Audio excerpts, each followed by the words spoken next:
Good evening.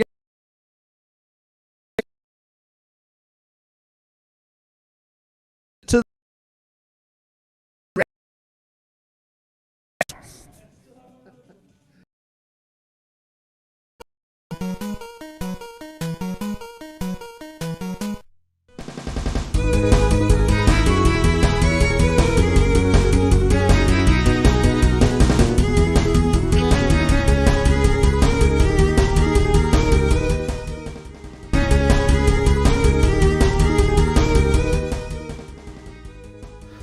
What's up, heels and baby faces? Welcome to another live episode of the Countdown City WrestleCast.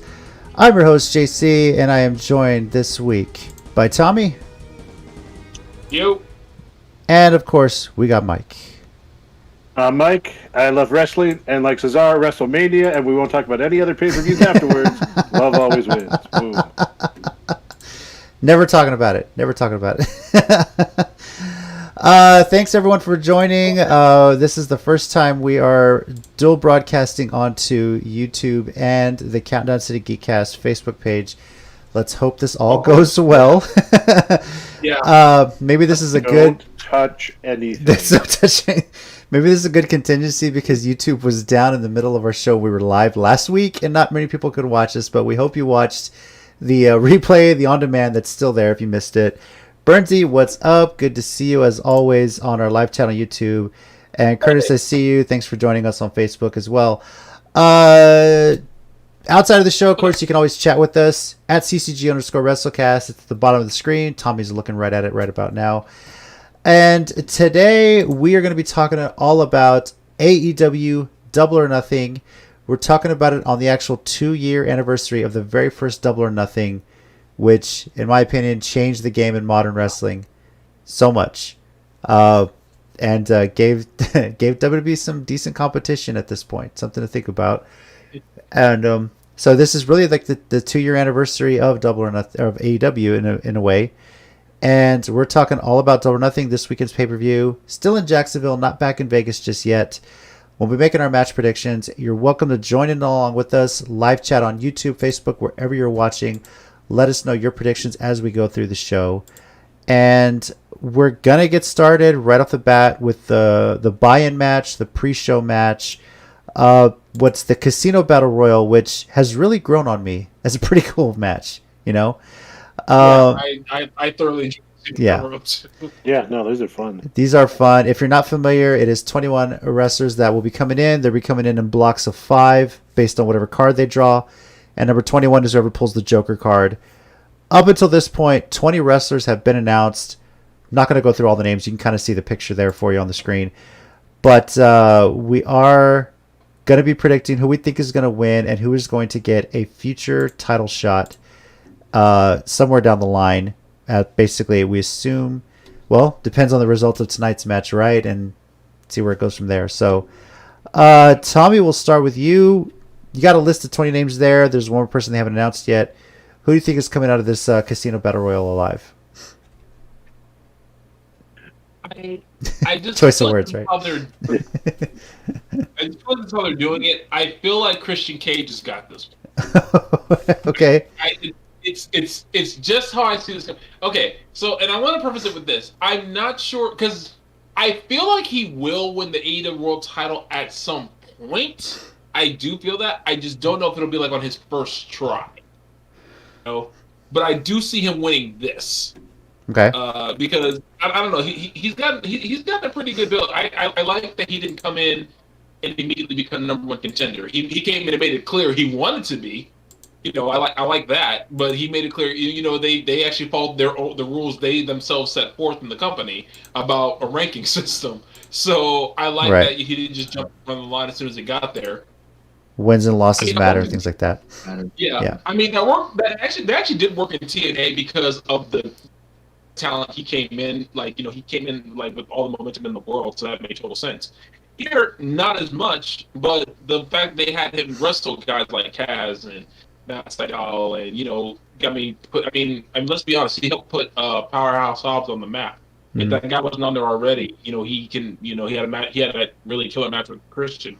So that helps. So I just feel like they've been building it up, and this will be like one of the payoffs. Maybe not the world title yet, but this will definitely payoffs of it. All right. Mike, where are you going with this one? I was going the same way. Mm-hmm. I think it's and there's a few more things to it if you think about it. His return was at the Royal Rumble, which is basically a big battle royal.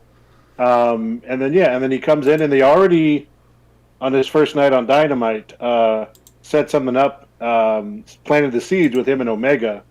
They had an altercation, so I mean he's a pretty decent name. I know.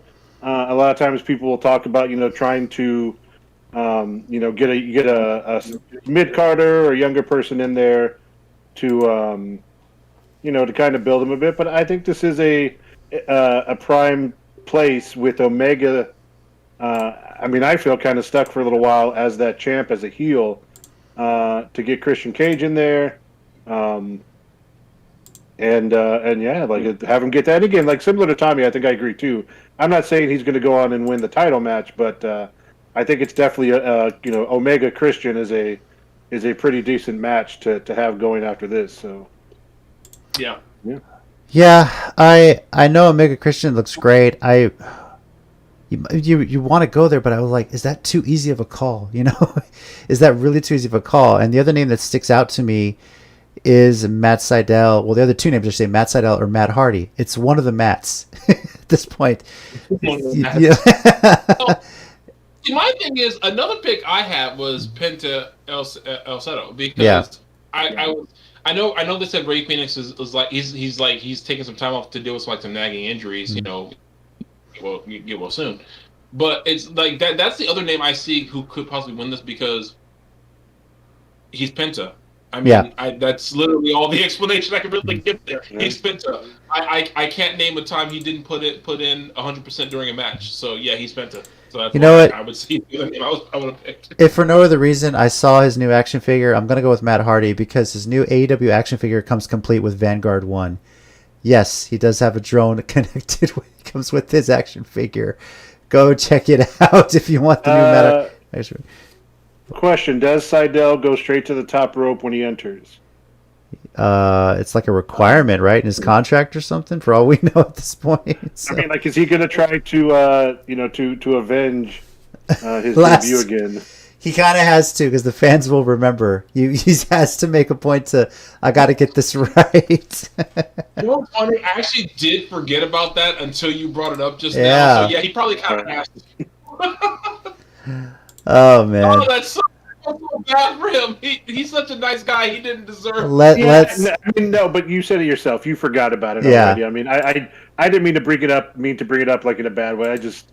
Hey. No, you're right. No, you're right because it is funny. I just felt so bad for him, and I was like, oh no. That's all anyone's gonna talk about. Let's hope it's not another humid night in Jacksonville and everything goes well. So let's hope Nakazawa's nowhere near the ring before the match. that grease that was the best cover for baby mistake oil cover I've ever seen. Uh-huh. I think that was the best cover for mistake I think I've ever seen in wrestling. Like you said, AEW's been so good with rolling with the punches when things kind of go wrong, and they have fun with it and. They move on. If they recover from the barbed wire explosion and come back just fine from it, they can come back from anything. Because I thought, well, if anything might sink them, that might be it. And they got a great tag team out of it, honestly. Yeah, they came out of it, and then it got helped when zombies showed up at Backlash. But that's another story. So, yeah, let's talk about that later because there was the news came out why they were so eager to have zombies there. Yeah. Well, that's later. Let's stick to AEW right now. So yeah, exactly. Matches on the main card. First one, a tag team match that looks pretty interesting actually. Sting and Darby Allin against Scorpio Sky and Ethan Page. Very weird to see Scorpio Sky teaming with somebody other than his SCU counterparts.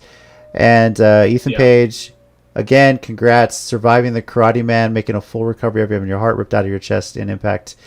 And debuting in AEW.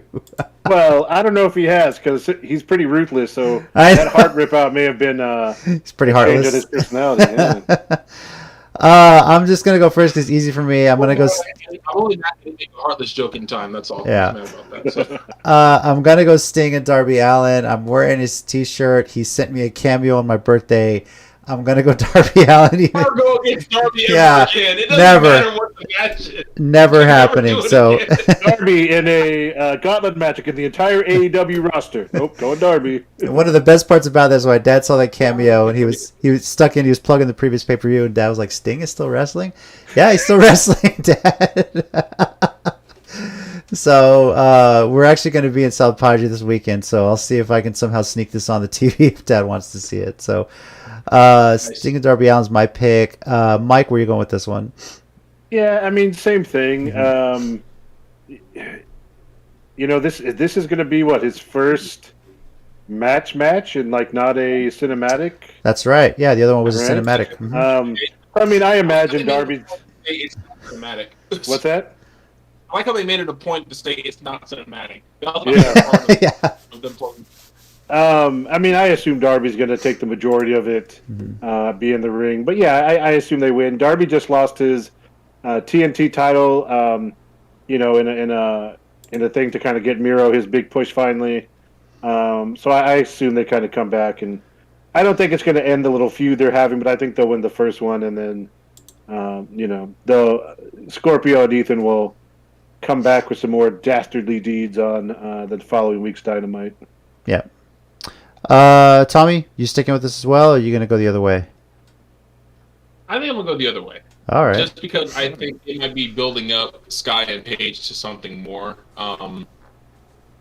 Maybe a future tag title run, because I think that was one reason why Scorpio Sky kind of distanced themselves in SCU, because they knew they were going to do the breakup soon enough anyway. So, and they were just making sure he had, something, already lined up, not just something kind of sudden. Right. I think they're going to go that route, and I think I see Darby Allin taking a pin because he's been through all this punishment the past few weeks anyway. No, that's just what I'm thinking. But there's that. I think they're also going to win because they're doing this whole big feud partly with Dark Order. So I think that might play into them going to them next after this is over. So that's my thought. Cool. All right. Let me see. I think I do have a graphic for this one, right? Yeah, I do. Cool. Let's make sure I get all of them. Let's talk here what they're calling Hangman versus the Machine. Adam Hangman Page versus Brian Cage. Page versus Cage. Not for Cage's FTW championship, but is that ever really defended? That's what I want to know. No. Okay, so I wanted to do a video about this on my channel, and I'll say it briefly here. I wish they would use that belt like the never open weight belt in New Japan. That was kind of like the tough belt. I wish they would do that, but I think that eventually dethrones Omega, because that's the seeds they planted earlier in the year. It would make such a great story, and people were really starting to get behind Page, kind of right before the pandemic, so they kind of put it off. I think I'm going to go Adam Page. Although, I mean, I could totally see Cage taking the win. I think they're still trying to keep Page as high up there and kind of waiting for that right moment now that fans are starting to come back soon, fully, and outside of just Daly's place. Mm-hmm. So I'm going to go Adam Page, mostly confident, but, I wouldn't be surprised if Cage pulled it off either, so...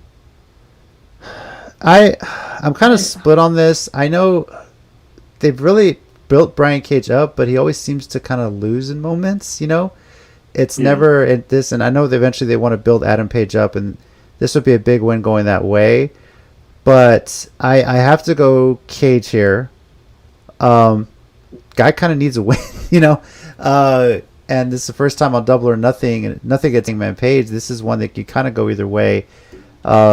And if Brian Cage really wants to get his name into the a world title potential picture to get a belt that actually gets defended, he's gonna have to win this one, So I gotta go Brian Cage here. Tommy, what about you? This is probably when I've been the most split about, since they announced it, and Yeah, I think I'm gonna go Brian Cage as well. I just feel like he needs that win too. Uh, I don't know. I just feel like he does, and we'll see what happens there. But I can see Adam winning, and I wouldn't all be shocked if I'm. It's like one of those ones where whether I'm right or wrong, I won't be surprised either way. So Yeah, I feel the same way, honestly. But All right. Moving on here. This one is kind of out of left field, and I don't know. Cody Rhodes. let me start this one. Go for it. Because AEW is truly revolutionizing the wrestling business. For the first time, they have taken the guy who's all Mr. America and made him, in most fans' eyes, the heel, when the evil foreigner, who in this case is from England, is kind of becoming the face. Look, I love Cody Rhodes, and I have nothing but respect for what he's helped build as part of AEW in those positions. Mm-hmm.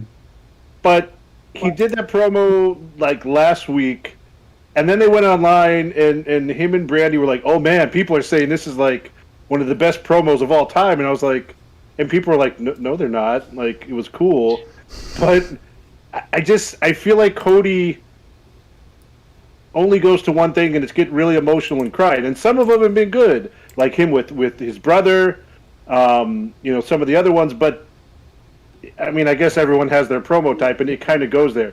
I think Cody's gonna win. I think the fans are gonna turn on him a bit. I honestly do. Like, I know he did it so he could use the American Dream name because he's trying to get that back, but it wasn't like it usually is, where it's everyone's pro-America, especially with the way things are nowadays. People were like, maybe not the best time for that kind of promo, but You think it might be an Austin Bret Hart thing where they switched they just switched midway through the match? Yeah, I don't even. He's already kind of making the switch now. It feels like, I mean, it really kind of. I mean, it's kind of working that up, and I mean, if they pull a double switch, great. But I don't. That's not to say I don't think Ogogo's going to get the same push as Steve Austin's going to get based off of that. But this is going to be more about the fans turning on Cody Rhodes. But yeah, I think Cody's going to win, and he's going to do a lot of heel tactics, a lot of pushing the envelope, and Arn's going to really push him that direction, I think. So I'm going Cody on that too. So Tommy? I'm thinking the exact opposite of both of you. Wow. Wow. Okay. I was picking Anthony Ogogo, and I was thinking that Arn Anderson would try to hold him back, and that would be the thing that actually makes Cody snap. Interesting. Unless he gets tired of Arn. Unless he gets tired of Arn holding him back, and then just snaps and punches Arn. And I mean, so. I was thinking it was like he gets frustrated because I don't know, a lot of people who aren't. And I think that's fair. I'm not. I won't say I'm entirely sold, but I like the direction they're heading. Because I'm sorry, a good kidney punch to me is a good finisher in my opinion. Because there's a guy on YouTube named Chisel Adonis, and if you don't mind swearing in your comedy, he's great. He's also not PC at all, which is why I like him so much. But he's been doing a recap of early Mike Tyson fights, and watching like some of those body shots that dude used to hit. And it's like, good Lord, those would have knocked me out. And he wouldn't even aim for my head. He'd have pushed me in the ribs one time and I'd have quit the fight. And Anthony Ogogo, to me, when he does that punch, first of all, everyone who takes it sells it like crazy. Like all of the gun club, like Billy Gunn and his sons. They're like, selling it. That's what it is. Selling it. That's what it is. But yeah, so that's what I'm thinking. I mean, as far as this full-on switch happening at the event, maybe, or this could be like the Seeds at Planet, like he maybe like shoves or punches Arn, he tries to apologize, but snaps again. I don't know, but I just see Anthony winning this one just to kind of help building. Interesting. All right. Now, one thing that we're gonna get a sequel to, and didn't realize I wanted it, but it was so good last year. I'm so glad it's back. And when they start hitting the road again, I'm gonna miss it if they don't ever do this again. But Stadium Stampede, it's back. And once again, the Inner Circle is there, but this time they're going against the Pinnacle. And it was so good the first time through. I guess they had to do it again. and I'm looking forward to it. What other crazy crap are they gonna pull off this time with the Stadium Stampede? Now I have to say there is a little bit extra on this. If the Inner Circle loses, they must disband as a group forever. Forever in wrestling terms is however until they find a loophole or something like that, basically. Say forever in wrestling is until they until they change their name to the Illuminati. Yes, and, that's the different version of it. This is interesting. I think the Pinnacle Inner Circle thing is such a great storyline, and I don't think this is going to be the end-all be-all to it. I think there's a lot more elements to come. So I have the Inner Circle winning this one in part 2 because they lost last year's. You got to win one of these. You're the veterans of this style of match, you know? So Sammy Guevara, to his credit, shouldn't worry about anybody chasing him with a golf cart this time through. We hope. But I'm gonna go. MJF's gonna show up with like a blinged out golf cart. So probably right. You know, a Rolls Royce like a Deion Sanders used to drive down to Cowboys camp.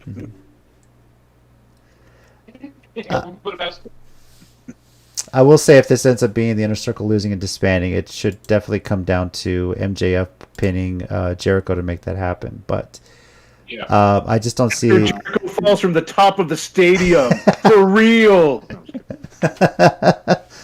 But I'm sticking with Inner Circle to win this. Yeah, you figure they gotta get this one right. So that's where I'm going with it. Tommy, where are you going with this one? I'm going Inner Circle as well. I don't think the Pinnacle needs to win this match since they won, Blood and Guts. Mm-hmm. I don't see a loss hurting MJF ever because I think he is that charismatic. It doesn't matter. See, I don't see the point of Inner Circle disbanding. I just really don't get. I mean, they're one of the hottest things they've got going, and as the faction connoisseur that I am, I will always preach that factions can last if you keep them going, as long as you don't NWO them to death.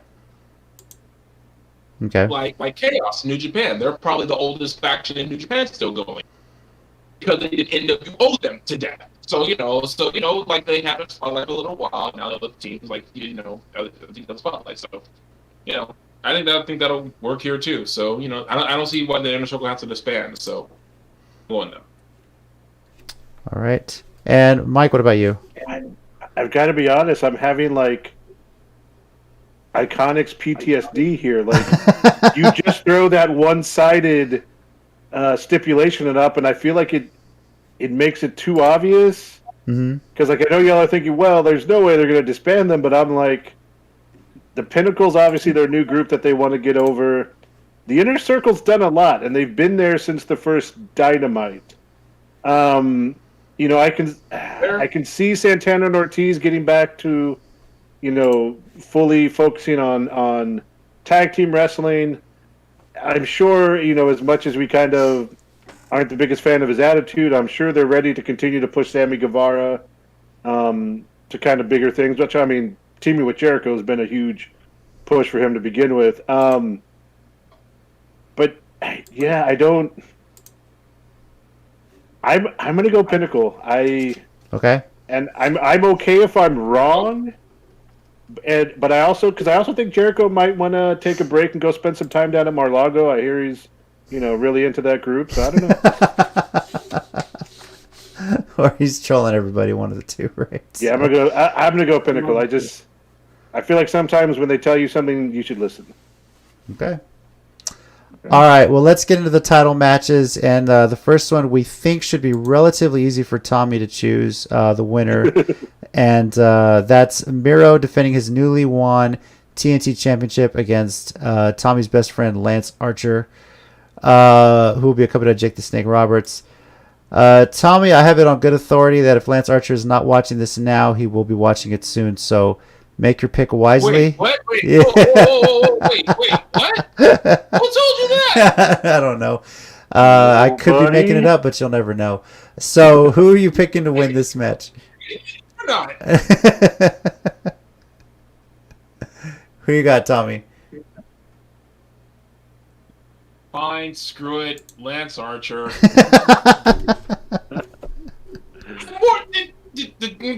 Lance Archer. Okay. Great, I'm not going to pull a Tez. Maybe you will. Who knows, right? I mean, anything can kind of happen with this. So, Mike, what about you?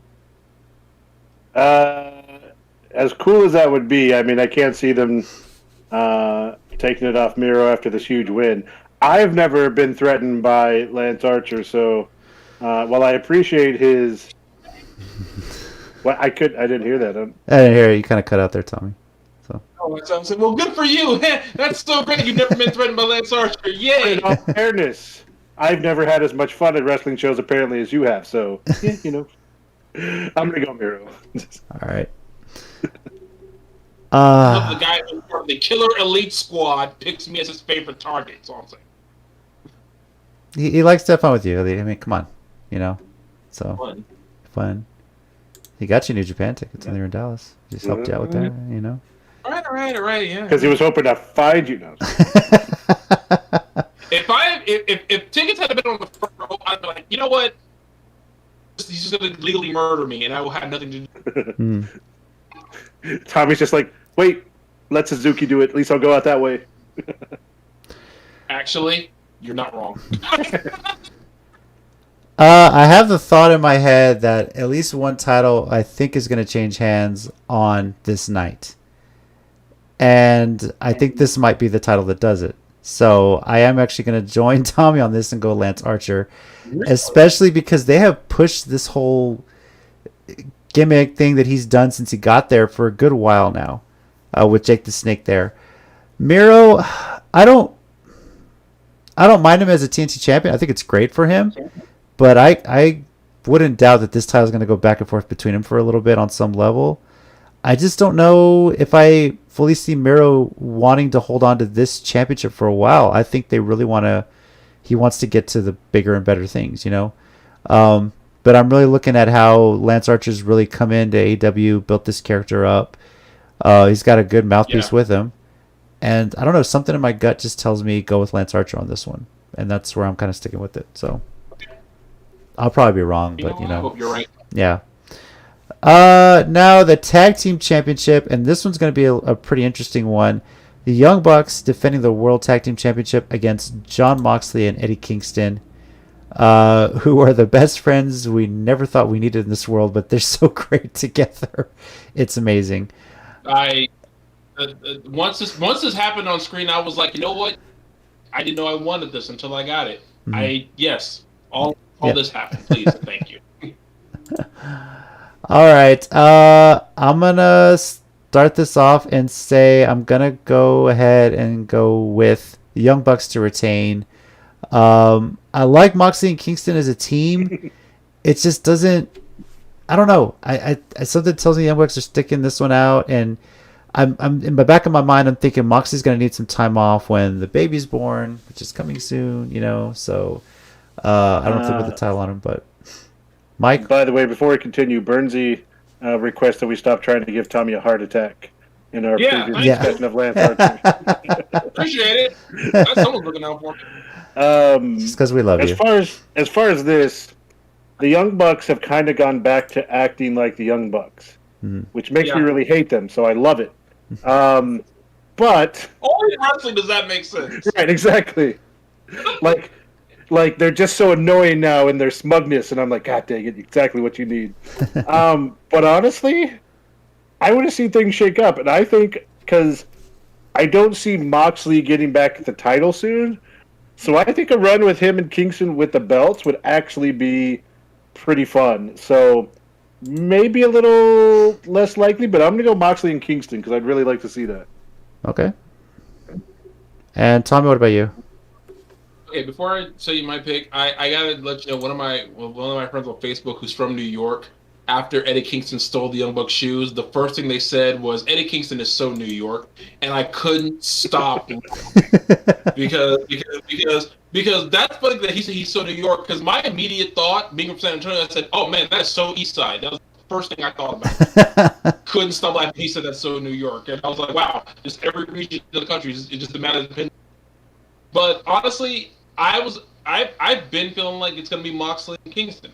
Like I just feel like that's what they've been kind of building towards, and kind of because I don't know. I think the way they've been building it is like you have angered two former deathmatch guys, and I use the word former very loosely because Moxley keeps jumping into Nick Gage's business because living.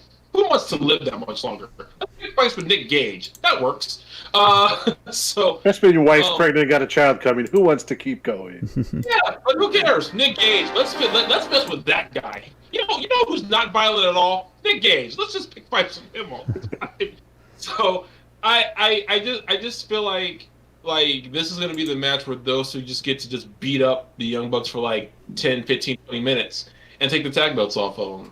Because the Young Bucks have been on a tear, but they're also the same team who, like, even when they're not the tag champions, let's be honest, they're the tag champions. So they don't necessarily need them, especially when they're heels, because when they're heels, everyone loves seeing them get beat up anyway. Like Mike said, you love right now you hate them so much, and you love it. And you love it. I feel like an old guy. I don't know if you've seen the last couple, but they're wearing these weird like bandana with beads. And I'm like, what are you wearing? Take that off. These kids nowadays. So real quick, before we move on, when I was watching Dynamite last week, I was at my parents' house, and I turned to it living room with them, and my dad said, "What's that?" He's like, "They got things taken off of them."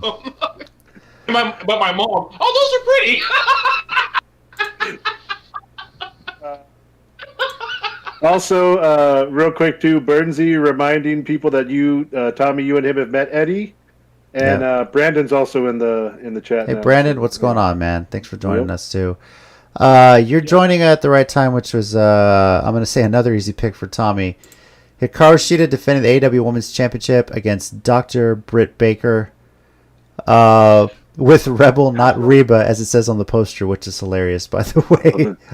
So, Tommy. Which, by the way, I should mention, Hikaru Shida has now held the AEW Women's Championship for over a year. And obviously she's not just held that title the longest, but she's also held the title the longest of any champion in AEW's history, including men. So she's held it now for over a year. Congrats to her. Tommy, does she lose it this Sunday to Dr. Britt Baker? Honestly, I feel like she has had such a historic run, and given Britt Baker's come up, I feel like this is the time. So as much as it feels like I'm betraying who I would always pick, I gotta go Britt Baker on this one. Man, Tommy. It just feels like how they built Britt up and how they've turned Hikaru Shida into this like unstoppable force. That's just the way. I mean, I still flash back to what still match the year candidate for me. It's in my top of match of the year candidates. Thunder Rosa and Britt Baker. I mean, I'm not even just talking women's wrestling. That's just one of the best matches, period. Like, I think that is the kind of thing that they needed to get Britt over the last little hurdle that she had, which was a lot of fans, which was how in the ring. Because a lot of people, I think, were starting to buy her more and more last year in 2020 with her promo work and her matches. But I think some of the naysayers were still like, yeah, she hasn't really shown me anything. And I think that match with Thunder Rosa was like, okay, she showed me something. And honestly, I thought this could be the sleeper hit of the whole night. Like, I felt, when I was looking at this on paper, I felt like this could be the match that somewhat steals the show. Because they can. Yeah. And, like, everyone will be talking about everything else, but, like, what they could say about Shida and Baker kind of really stole the show. So, I love Hikaru Shida. I'm thrilled she made it a whole year. Not complaining about that part at all. I just feel like they've been building up Britt Baker to be that perfect contender to meet her in this form. So. Okay. Making good points, but I've learned not to bet against Hikaru Shida until she actually loses at this point. So, sticking with what I think is going to be a sure thing, but I'm not saying Shida's a shoo-in to win this. Baker's going to give her a run for the money, obviously. I just can't bet against Shida until I see her lose, and so I got to stick with Hikaru Shida. until she does drop the title. Yeah. Mike, what about you? I'm gonna go with Tommy. I mean, sometimes you don't need to overcomplicate the booking.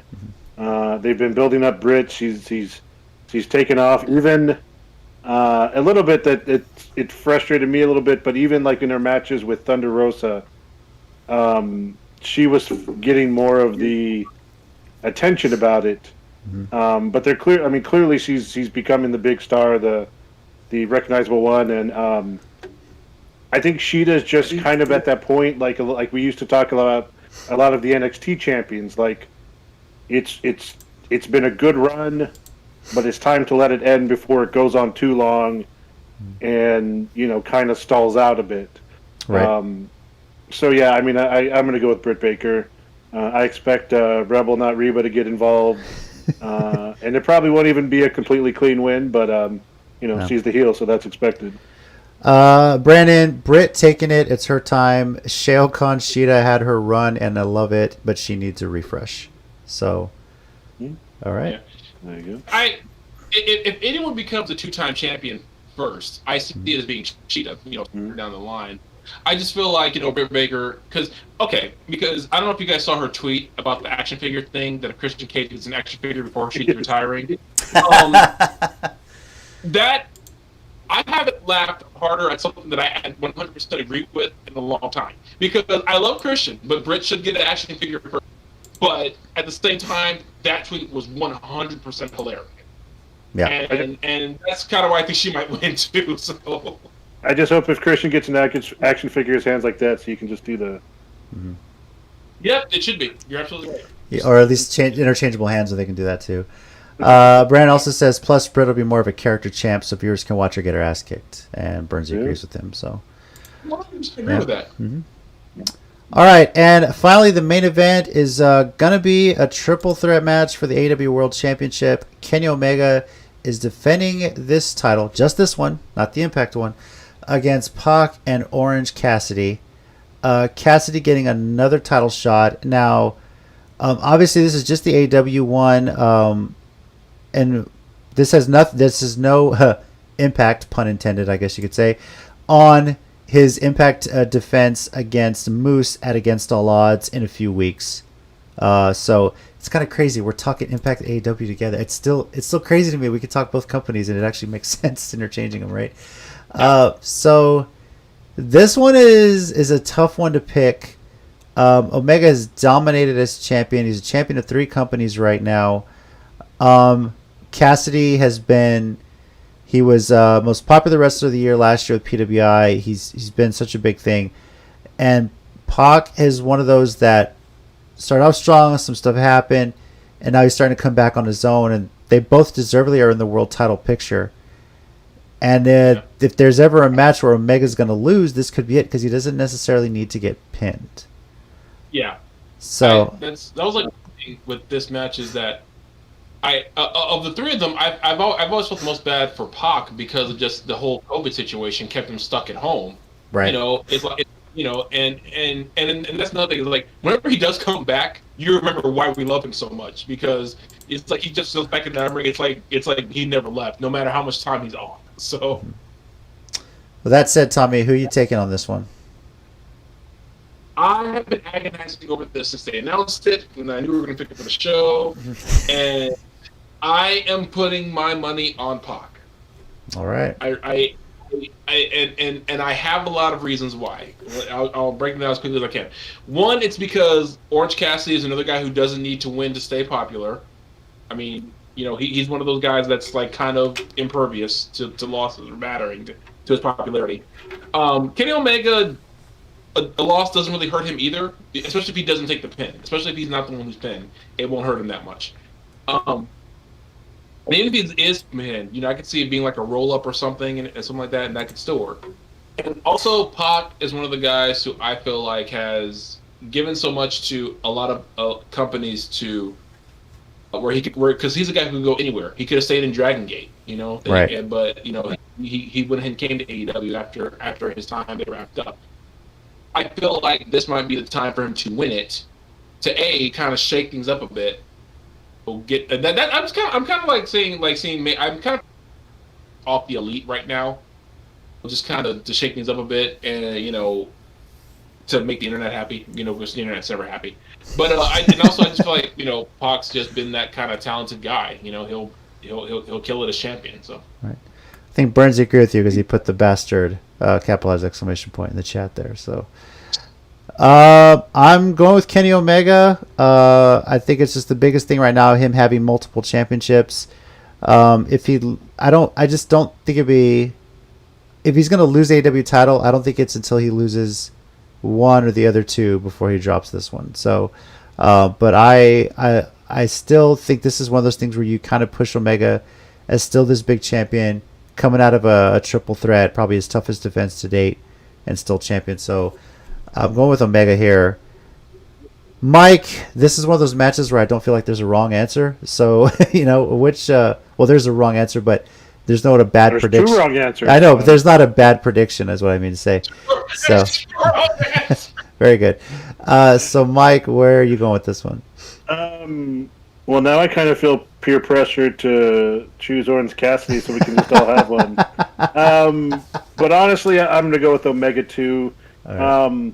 One of the, not disadvantages, but with the ranking system, like this match kind of came out of nowhere. Like there wasn't, Cassidy's been doing great things and Pac's been doing great things, but there hadn't really been a story of them heading toward the title. It just kind of became Cassidy versus Pac. Y'all are like the two top contenders now. You're going to have a match. And then I think I heard the original plan was it was going to be a draw. Cassidy got a little injured. That's why I had to pull out the Omega interference thing, which still kind of worked out either way because that's where they were going. But it would just be weird at this point with the way you've built up Omega. Unless Moose shows up or something. Oh man! To cause something, that would be the only thing. But honestly, I'm going to go with Omega, just to kind of keep his story going for a bit. I meant to bring up the Moose and completely forgot about it while I was talking, and I was just like, "What?" I meant to ask, "What if Moose shows up like in the last few minutes of the match, spears Omega, knocks him out of the ring, and just leaves?" I could see that happening maybe after the match if Omega's still champion. And for all we know, when is Omega? Is he still the AAA champion? Right? When is he supposed to defend it against Andrade?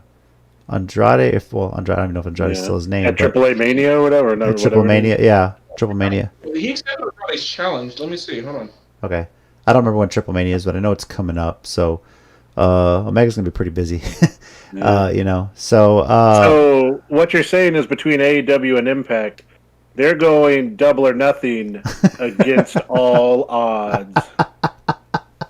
Nailed it. Nailed it. I kind of hate that you made that work. I kind of hate that you act, because honestly, I'm not mad because it does work. I'm mad because you made it work. Yeah.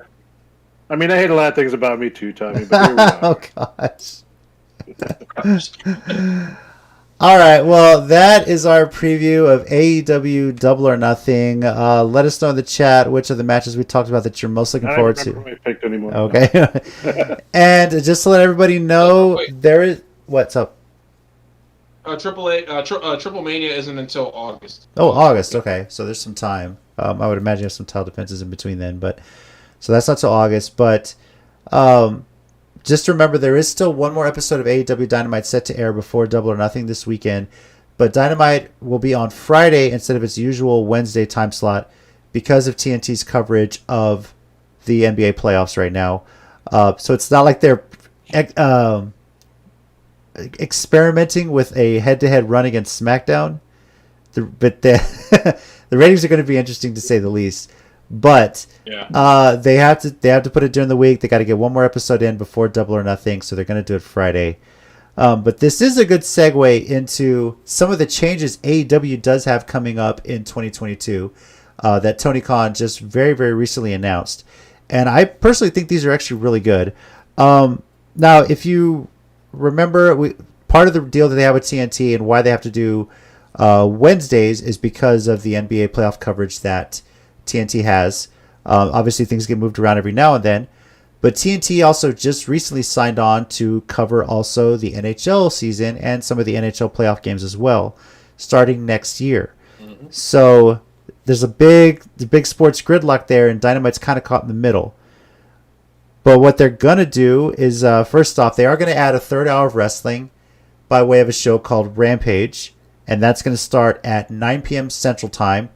Basically, right after SmackDown goes off the air on Fox, you can flip over and watch another hour of wrestling called Rampage. I don't know if this is going to be live or something pre-taped, but I mean, maybe it's something along the lines of AEW Dark or WCW Superstars, one of those kind of shows, But yeah. But can we still appreciate the fact that despite the powerhouse that AEW is becoming, they still are not going to just go head to head with WWE if they can avoid it. They're still saying, screw it, we'll go on at 9. We're not doing this. We are not doing this. I think what they and Impact have understood is there's a day of the week for everybody that everyone can benefit from. Yeah. Even when NXT moved around, they Impact's like, okay, cool, we'll move to Thursday. That's free, and it's great for wrestling fans. I just love the smarts of the companies now. They're not trying to. Oh, we're good. No, it's like no, we're going to go on a day where no one is watching, and we're not doing this anymore. Not being that stupid. Now, also in 2022, in addition to them adding Rampage, Dynamite and the new show Rampage are going to be moving to TBS. Also under the Warner Media umbrella, TNT and TBS in a way kind of do go hand in hand. But it does make sense. TBS really only gets coverage of the Atlanta Braves? The Braves, pretty much. Any sort of baseball playoffs now and then. And March Madness. So, there's maybe a few weeks in March where they might switch things around. Well, actually, no, because they're going to be on Wednesday, so they won't conflict. But that's actually a good move for them. That way, they're not going to conflict with any NBA or NHL playoffs because that's going to be a full slate. Those playoffs run side by side. So that's going to be really, really good for them. But that doesn't mean we're not going to have AEW on TNT. They're going to have quarterly supercard events. Think Clash of Champions for the old WCW days. They're going to be running those. WWE, let that name go, okay? You don't even use it right. Let it go. Not likely, but So maybe they'll put it in Spanish, Clash de Campeones or something like that. I don't know. But they are going to do, once every 3 months, one of those big supercard shows on TNT in addition to Dynamite and Rampage, which I think is really good. Really cool to see that kind of thing come back. Which of this really excites you guys the most out of that? Honestly, for me, the supercards on TNT, those. I mean, honestly, in all seriousness, because I was a big fan of WCW in the early '90s, even before they hit that Nitro run.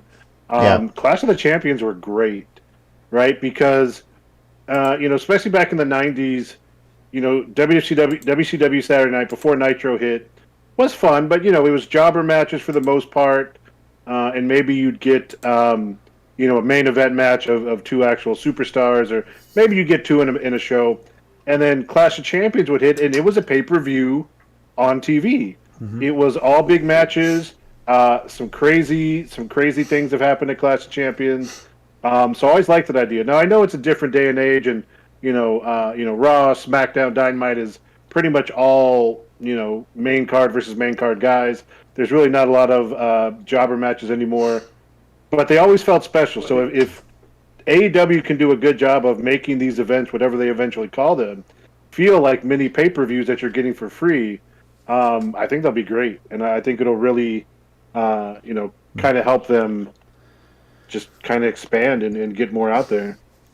In a way, they're kind of doing it now. I mean, they have Fyter Fest. They always do that. They during the pandemic they were running that on. They did Fyter Fest and Winter is Coming. Damn it, there was another one that I can't remember the name of. But yeah, that's what I felt like with this. Yeah. Fight for was it Fall for the Soldiers or Fight for the Fallen? Fight for the Fallen. Yeah. Yeah. Rather than split those up between two Dynamite episodes, let's put together Supercard once every few months and do that. Yeah. And that's a good thing. They don't have a full pay-per-view schedule that we're used to once a month. So this is a good way to kind of keep that interest there and sort of advertise the future pay-per-views that they have coming along, So, yeah. Go ahead. I do laugh because it was like one of the complaints about AEW was they have all this talent, but then they have no program to put them on. Well, then they had AEW Dark, and there was Watch Dark. I was like, okay, so they gave you AEW Dark Elevation, and then everyone complained about that, and now they made a record. It was like, why is there a what? What do you want? This literally feels like the Notebook situation. What do you want? It's not that simple. Yeah. It's like they complained that they didn't have enough roster. They didn't have enough programming for their roster. Now they're getting that, and it's still a complaint. I'm like, I don't understand wrestling fans. I really don't. Yeah, like, you never will. It's like I don't see what more. I mean, if you question the booking, fine. But as far as like doing this, because I don't know what more you can possibly, like, and this can help the booking because they have another show to help aid the shows and everything. Yeah. Okay, whatever. And you said TNT and TBS are all under Warner Media, right? Correct. Yes. The same one that runs HBO Max? For now. Come on, man. Yeah. Put it on there like Peacock. You've already got DC stuff. You've got AMC or whatever. You've got Turner Classic Movies. You've got Studio Ghibli. Throw an AEW link on there. Put all the content. Do it. That you say that, and that actually could be a possibility. Now, obviously, what's up? I know Tony Khan said they wanted to do a network someday. Like they wanted to do a whole streaming service. Yeah, and HBO Max might be the way they go. Now, it's going to be weird because Warner Media and Discovery announced a kind of a joint streaming service venture that they're going to be working on, and HBO Max might be involved with that. But that's going to take a year to get together. And part of the strategy with HBO Max has always been they want to be able to broadcast live sports that we would normally see on TNT or TBS on HBO Max as well. So some of the NBA playoff games, some of the high-profile games on the NHL, NBA, they want to be able to put those on live on HBO Max. So it's not outside the realm of possibility that HBO Max could become the new haven for a AEW network, so to speak. Works for me. Yeah, pay-per-view archive. Who knows? If you tell me I got to pay like $5 extra to access that a month, sure. If you're gonna put the pay-per-views on, if you're gonna put the pay-per-views on there for as part of it, by all means, go for it. Yeah. I don't think they couldn't do that, but we'll see. Time will tell. We'll see. I mean, Warner Media, when you compare to the budget that Netflix is putting into their streaming service, and I know Netflix is Netflix, they haven't fully handled HBO Max well enough. But this joint venture with Discovery, if it goes through, is an interesting thing. It's mixing in, Discovery. We joked you could have King Shark from the Suicide Squad and being a part of Shark Week on Discovery Channel somehow. So, awesome. it makes sense. Someone posting him, I'm in. Yeah. So how HBO Max gets incorporated with this, I would love to see it. As AEW gets bigger, I could see it happening. And they'll have to take notice. So. Burnsley says he's also looking forward to Stadium Stampede, and then this is why we can't have nice things, as you mentioned we were talking about a little earlier. So real quickly before I move on, I just want to mention Thunder Rosa has her first AEW t-shirt available on shopaew.com. She just tweeted it about 30 minutes ago. Interesting. This is a good weekend to see if you want to pick it up, because they always have a big sale around a pay-per-view. Usually it's 20 to 30% off. Keep your eyes peeled on the AEW Twitter for any deals going on at Shop AEW this weekend. And Thunder Rosa does have a t-shirt now on the AEW website. So. Also, real quick, speaking of Thunder Rosa, since I heard this last week, so I don't know if this match has happened because I haven't kept up with the NWA stuff, but apparently the storyline for her recently was she was supposed to face Camille Brickhouse in a loser, or if she lost, she had to stay in the NWA, and she couldn't go other places. That was apparently literally the storyline. So people were like, because I heard this on the Cultaholic podcast, they were like, so it was like, loser stays here? Like, usually it's loser leave town. Loser can't work anywhere else kind of thing, basically. I guess they're really throwing that storyline since she's been, such a big part of going back and forth. But right. I just thought that was funny. I assumed she would win because I think when Britt wins, they're going back to that. Yeah, but what era are we living in where that is legit match type to happen? It's like Like, I'm actually kind of surprised that hasn't been done more. Once you said it, I was like, wait, why hasn't that been done more? Loser can't go anywhere. That's going to be all the catering. Those people in WWE. You know, Rocky Romero will never lose that match. He will always win those matches. Oh man, that might be the kind of match where that might be the match where Lana will for sure try to win if they ever did that in WWE, right? Because sometimes you wonder if she wants out to join her husband. So that'd be interesting if they're going to do that. NWA, I think they have a pay-per-view coming up June 6th, if I'm not mistaken. Pretty big event, yeah, coming up. So maybe that's going to take place there, not this Sunday, but a week from Sunday. So right, yep.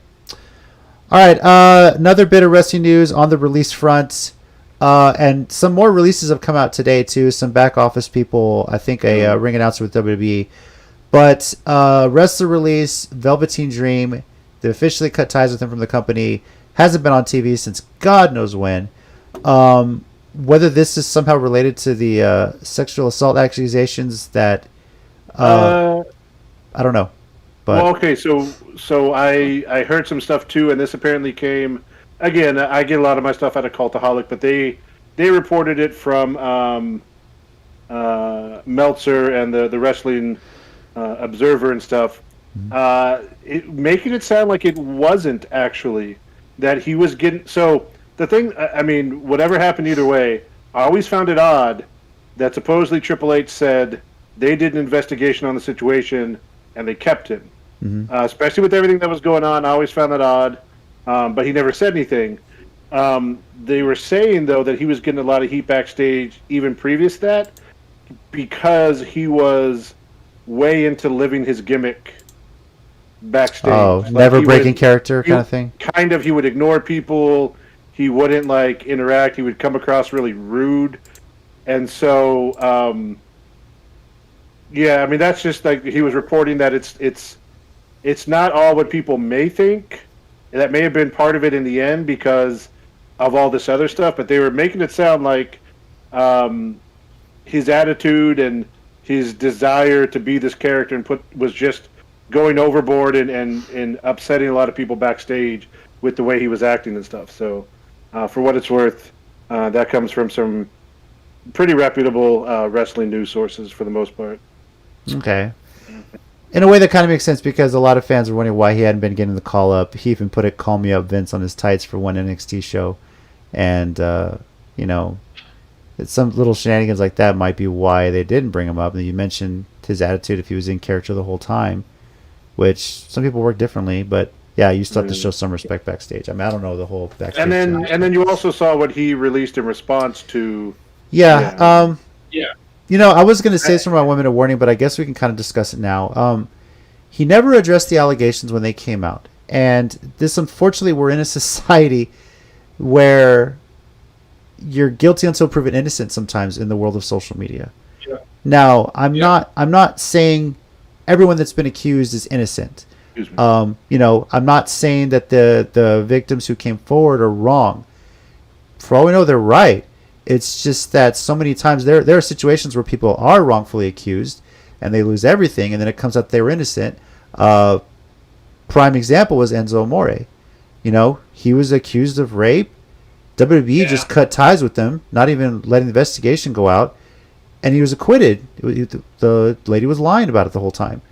By the way, Enzo, hope you have a speedy recovery. He was legit knocked out during an SWE show this past weekend. Was actually stretchered out.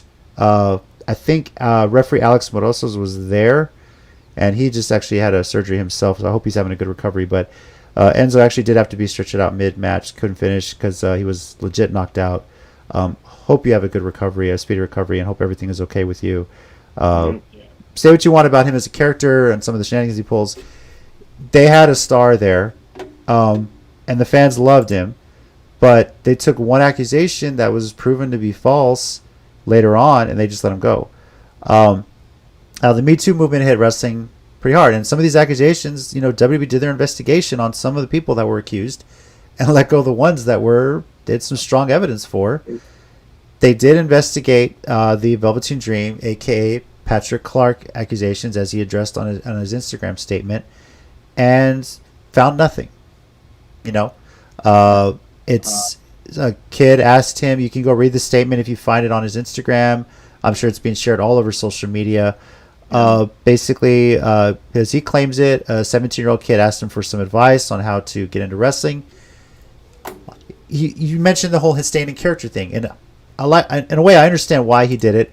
Stay in the Velveteen Dream character, interact with fans that way, because on social media and in the wrestling world, you're playing this person. Outside of that, you're Patrick Clark. You know, so as the Velveteen Dream, he told him, you know, this is what you need to work on: your physique, your promos, things like that. Gave sound advice in the way Dream would. Now, whether that kid took it the wrong way and thought he was hitting on him, or maybe the kid was just fishing for something to try and get him in trouble, who knows? But this is where cancel culture runs its angry head, you know. And I don't know this the whole. I don't know the truth. No one out there really does. I can understand his side of it is like, I'm not addressing it because it's not worth addressing. It's not true. You know, if you address accusations, why do you feel like you have to defend it? People are going to twist it one way or another, you know? So, one way or another. Yeah, it's one of those things. Yeah. The cancel culture thing, I agree with parts of it. I don't agree with a lot of it, you know? People, things happen. Whoa, JC, we're canceling. You can't say that. I'm sorry. You gotta go. You know, people say things. You don't have to ruin their lives or mistakes they made years ago. You know, people grow from that. You're gonna ruin a guy's life over something he posted when he was 13 years old, didn't know any better. You would think somebody's grown from that, you know, obviously. But in the probably case, taller by now. Yeah, right. In the case of Velveteen Dream and Patrick Clark, he seems to have said that he's done with that character. He's done with that gimmick. As we can tell, it was heavily inspired by Prince, which kind of makes me sad because I was waiting for the Satin Nightmare to show up in AEW. I thought that would have been great. But, you know, bad joke on my part. I don't think this is the end for Patrick Clark. I do think he has a lot to still learn. He did have a lot to learn when he was on Tough Enough, thinking at 19 years old he knew everything because he'd been trained as a wrestler, and they humbled him a bit. He needed to be that. So I hope this is a humbling experience for him. And I could very well see him in the future showing up at Ring of Honor, at AEW, at Impact, and making a bigger name for Patrick Clark versus The Dream. And if he comes up with another flamboyant gimmick, let's see how he does it too. So, but have you guys read his statement? What are your thoughts on it? If you share the same thoughts I have, I kind of threw my 1 minute warning out now, if you will. So, your thoughts on what he said? I mean, it's like, go ahead, yeah. I was gonna say, to me, it's like, I hope, you know, the accusations are false. You know, I don't know. I guess it's just for me. It's been too many that have been truthful repeatedly, especially here in Texas. Right. God. I mean, so I guess I hope it's fake. You know, I hope like the allegations are false and he can come back from this.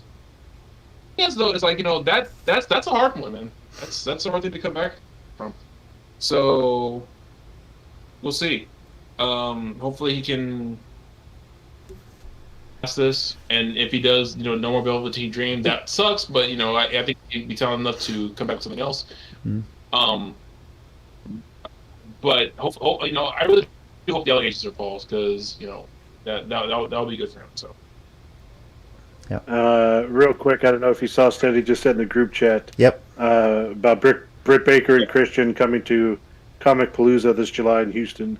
Yes, July 17th, 18th. Christian Cage and Britt Baker, Dr. Britt Baker, as Mike just mentioned, Comic Palooza in Houston. A lot of the cons are coming back. Celebrity Fan Fest just announced they're gonna have Celebrity Fan Fest is gonna have a 10-day event at Six Flags Fiesta, Texas. Oh. Yeah. Jeez, I know that many days. End of June into early July. It's a week and a half, basically. A lot of at least 3 Marvel characters will be announced later on. I would hope they bring some wrestlers back. They've done wrestlers the past couple of Celebrity Fan Fests, and I know it's a big thing. They'll probably get some WWE, maybe some AEW, since it's blossomed since then. So we'll see where they go with it too. A lot of the cons coming back, but if you want to make the trip to Houston, July 17th and 18th, and meet Dr. Britt Baker and Christian Cage, Maybe at that point the AEW Women's Champion. We'll see. Possibly. Maybe Cage will be the AEW World Champion, Yeah. depending on how it goes. So, I know I did my Velveteen Dream, my 1 minute warning regarding the Velveteen Dream. And do you guys have a 1 minute warning this week? Yes. Mike does. All right. Let me get the countdown ready here. All right. Ready, set, and go. All right, going to switch back to one of my two favorite WWE topics, which is actually not Cesaro, but Bayley, as I'm wearing her shirt. It's funny because I texted into the group chat from SmackDown last Friday. She started off with in the ring, or she did a promo early on, and she was berating the faces, the tag champs, I believe, or something. And I was like, yes, they finally figured it out. Give her a mic and just let her go. And then she wound up teaming with Nia and Shane, and I was like, never mind, they're putting her there. But it made me think, and I kind of went down this rabbit hole. And really the whole point of this is her character has grown leaps and bounds, and she is so comfortable in what she's doing now. But I'm waiting, and I'm waiting for this moment. It may be a year or two down the line when she turns face again, and they go back, and she hits the hugger music again. The crowd reaction with the full crowd, if she comes back out to that theme, to a face turn, I think will be an incredible moment. It just made me think, like, I'm waiting for that now. Because she's so great right now in what she's doing, but inevitably they're going to love her so much in what she does, they're going to want that face turn again. And so I'm just saying I'm here for that. When you hear that, and maybe the inflatable, wacky, waving tube men come back for one night, not a full backside ponytail, but I just think if she goes face again with that music, it's going to be a moment, and I'm kind of looking forward to it in the next couple years.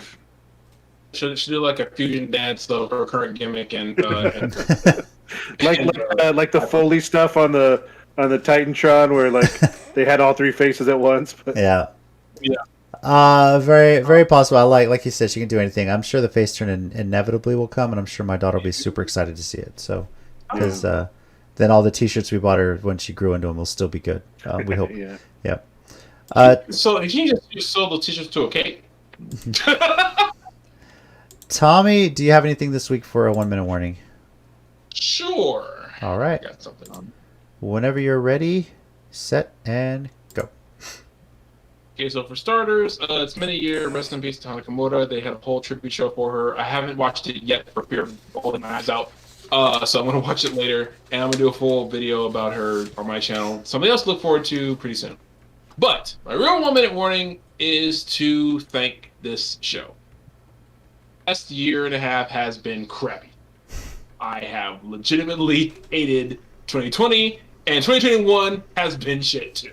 So, this show I think is one of the top 5 things that got me through, because literally it's one of the few things I look forward to every week. Even the days where I don't feel like doing it, like I'm tired, I have crazy students who just don't want to write a paper and want us to do it for them. And crazy stuff. And on those days, even when I don't want to do the show, I come to do the show, and I'm always grateful when I do the show. So, I know we love, but thanks to him, thanks to you guys, thanks to Tina, thanks to Steady, thanks to even the Geekcasters. Whenever I get to jump on there, it's always fun. Even at my most tired, when I get to do it, it's always worth it. And I've never done a show that I regretted ever. So I appreciate it. So thanks you guys for having me on here. Thanks to everyone who watches, even if you watch it later, I appreciate it. Yeah.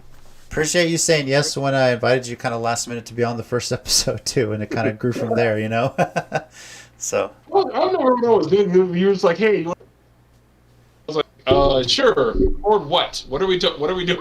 Just SummerSlam. Boom. We just went with it and recorded it, and that's how it kind of ballooned. And now we do it live, which is a lot easier to edit because I just have to throw it out there and we're good. So, yeah. And JC, I got to be honest, because this has been a blast too, and I loved when we used to be all at your house. but also this is so easy. I'm not sure I want to go back to the old way. This is kind of so convenient. You know, Yeah. I've got shorties out. No, I'm just kidding. Yeah, that's fine. Can't see them. I wouldn't doubt all of us are sitting here in our boxer briefs or something like that, just chilling and recording, talking wrestling. So, yeah, I mean, there's some aspects of this global pandemic, how people have adjusted. I'm glad we were able to. I was really worried when this all started. How are we going to keep this going? And I'm glad we've been able to. I'm glad we're able to do it live, have people interacting. Which, by the way, Tommy Burnsy says he's addicted to New Japan and he hopes you're happy. Another one to talk New Japan with. DJ Cal, another one. Okay, sorry.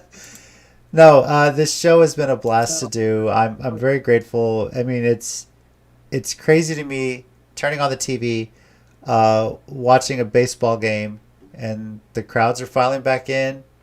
People don't have to wear, whatever your opinion is, they're not wearing masks as often.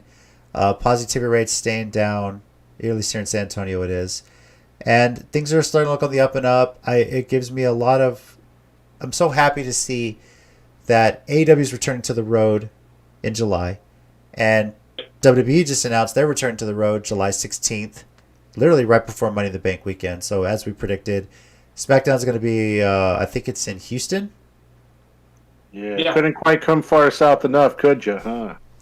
Yeah, I got a Houston, Dallas for Money in the Bank. Fort Worth for Money in the Bank, excuse me. Right, and then Raw. Austin for Raw. So no, I think it's Houston, Fort Worth, Dallas for Raw, no?